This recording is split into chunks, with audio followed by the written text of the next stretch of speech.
Hello there, we're going to do another MagJS tutorial. It's going to be a really simple one called Getting Started with MagJS. We're going to do like my first MagJS example, just a simple greeting component. Starting at the MagJS GitHub homepage, we're going to go right to the boilerplates, use a blank code pen one, and immediately fork that bad boy, do a little setup here, and let's get started.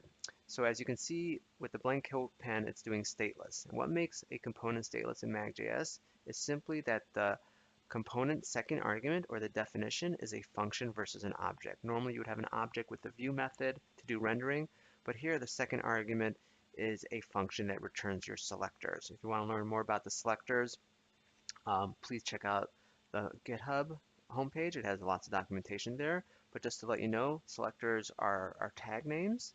They can be nested. There can be a greedy selector when you proceed it with a $sign. And you can also do attributes, proceeding with an underscore as well as events. But generally speaking, it's your tag name, class name, ID, even name attribute or data bind attribute. So let's get started. We're going to create we're going to call it, let's give it a title here.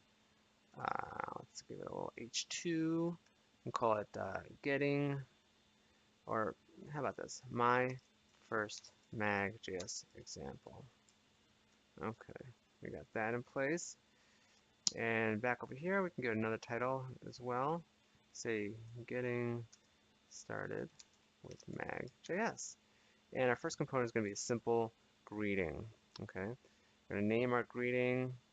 We're going to call our greeting over here, and we need to give it a selector.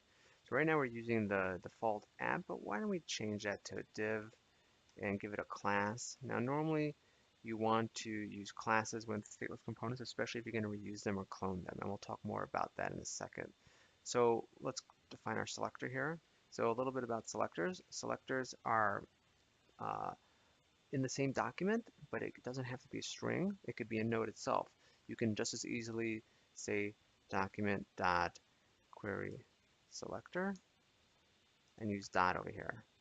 Okay, or you can just create an element, literally, in line. I can say document.create element and just make a div, for instance, or anything. I could do the grading div too. But in this example, we're just going to do an inline template that was in the same document, and we're referencing it through a string, and here's a class name. So that's really all we're doing just to get started, to show you how to define something and run it. Now, you can see we're defining it here and we're calling it here. So I want to show you something just by outputting a little bit of a log message here and showing you how many times we're being called. So why don't I also create a count? Put a variable over here, count equals 0, like that. And now we can see how many times we're being called. So you see it says 2 times, even though we've only called it once here. Now I want to make something clear. So when you first define a stateless component, it runs it. It does what is called like a dry run that does not affect the DOM. And how do we know it doesn't affect the DOM? Well, if I remove the second call to it, you can see the hi message that we defined in our selector did not affect the DOM. So the first time it runs, it does call it, but it doesn't affect the DOM. And the second time you call it, it does affect the DOM. Okay, second or third, and so on and so forth. But each time you call it, it doesn't necessarily run every time.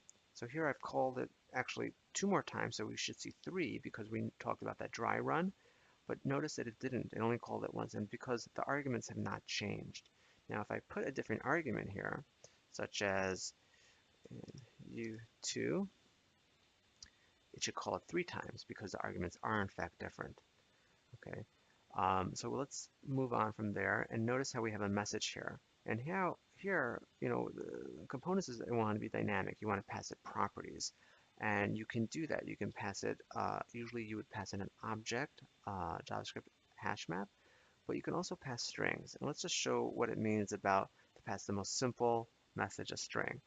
So let's say hello universe as our kind of default, and then we can add things to that string. So hello universe, and then we'll do plus our message like this. Okay, and notice that we have an object there. So I want to be very clear here because even though we are passing in a string here on the first time, The second time, it's defaulting to an object because there's nothing there.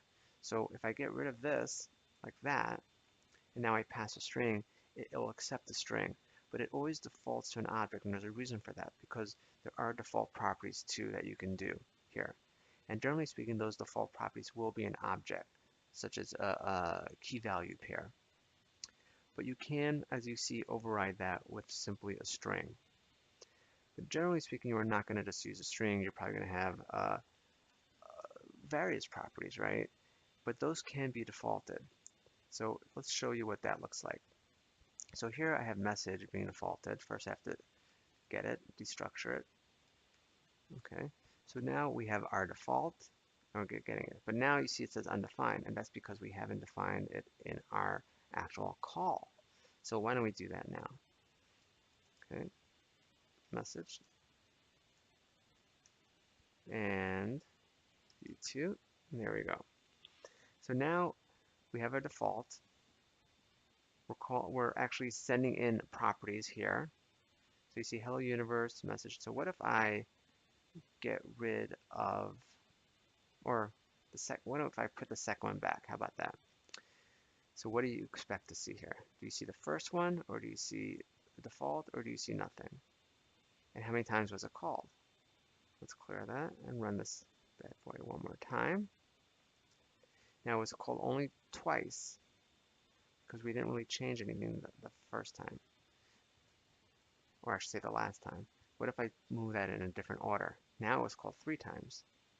See, so the first one where nothing is being called is similar to the first run when nothing is being called with that default run. So you usually have to put something in there, right? Or else it doesn't, you don't expect something different.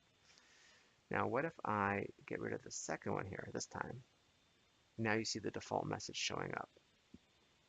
All right, so we saw how to add a string, we see how to add an object, and we see how to add properties too.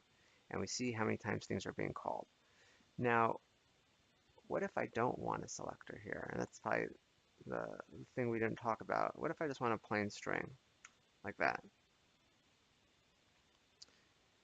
And that works fine. The difference between a plain string and the selector is that it overwrites it, and I'll show you what I mean. Let's change this to a bold tag. Now, if I put our selector back, make it our bold tag, we see it in bold. But if I get rid of our selector completely, there is no more bold tag. It's basically putting it in the body. So it assumes that there's nothing there. It's putting it directly in the body. So your bold tag is gone at this point. Just something to keep in mind. Okay, let's go back to putting it like this. And the other thing I want to show you is how you can use the mag constructor now to put the output of the greeting somewhere else.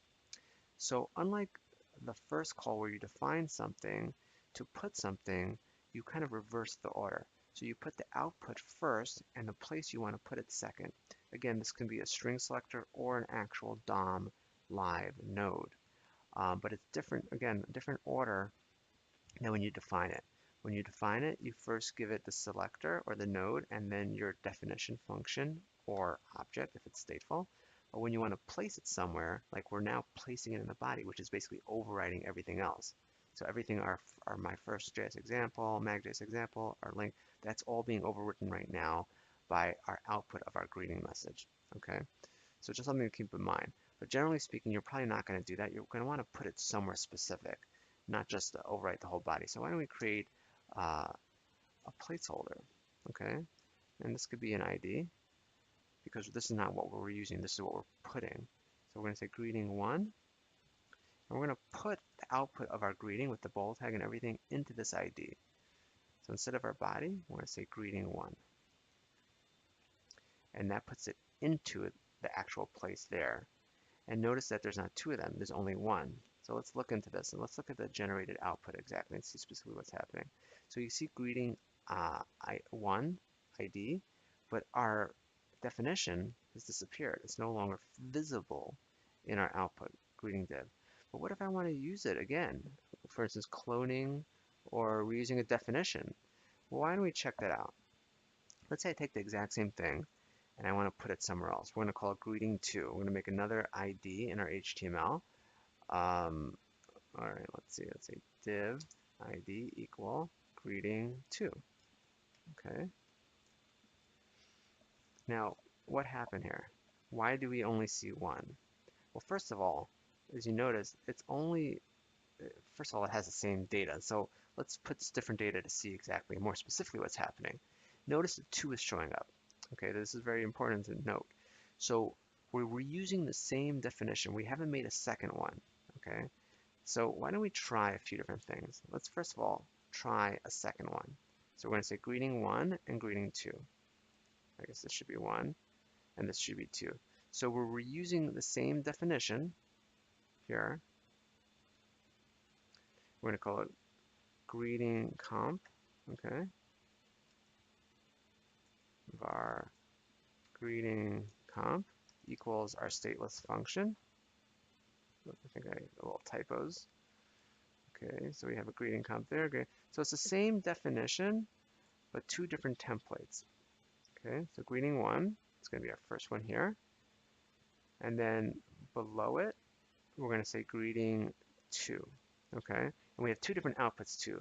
But notice again, it's only one place. So even though we created a different definition, because it's the same template, it's only once. So there's something to note here. A clone, for it to reuse the same template, you have to create a clone. And for you to create a clone, it has to know that this object is different than the first one. And the way you would do that is with a key. Now, keys are used for lists internally and such like that. And unlike React, a key has to be unique to the object definition, not just to the siblings like with a list. But it is used both in lists and in reusing object templates. So this is literally doing like a clone node that is unique here. So once you created one unique one, then the second one, it doesn't really necessarily need it, but generally speaking, you should have unique keys for any time you want to reuse a template in a different way. You may not always want to do that, but in this case, we are going to do that. And now that we've done that, you can see even having 2 different definitions didn't matter unless they were different templates. But if you want to reuse the same template, you don't need 2 different definition instances. You can just reuse one. So why don't we just do that? Okay, now you can see it there. So you don't even need the second one really. Okay, so I think we have everything in place here. We talked about creating components. We talked about stateless components. We talked about default properties, as well as using a string versus an object, returning a string versus returning selectors, how they're called, how to clone them, and how to put the output into a different container. So this is going to conclude this part of my first MagJS example. There will be a second part where we get more dynamic. We have events and dynamic data. But thank you for now, and until next time, bye-bye.